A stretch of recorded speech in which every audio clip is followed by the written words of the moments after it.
สบายดีทุกคนตอนนี้กำลังแห่กันถิ่นเด้อย่างดีๆลูกฝนบักหลายพวกเจ้า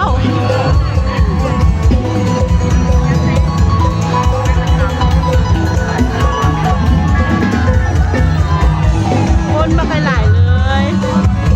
โมทนาบุญน้ำกันเด้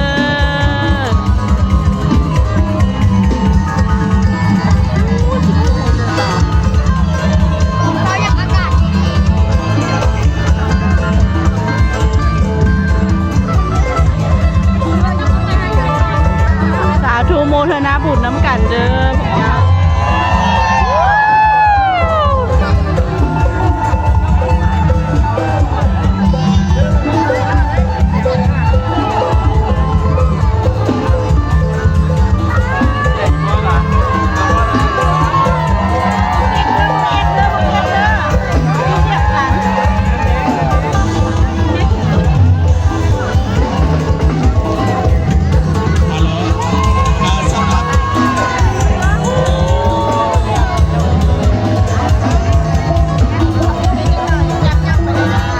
สาธุเอาบุญน้ำกันเด้อ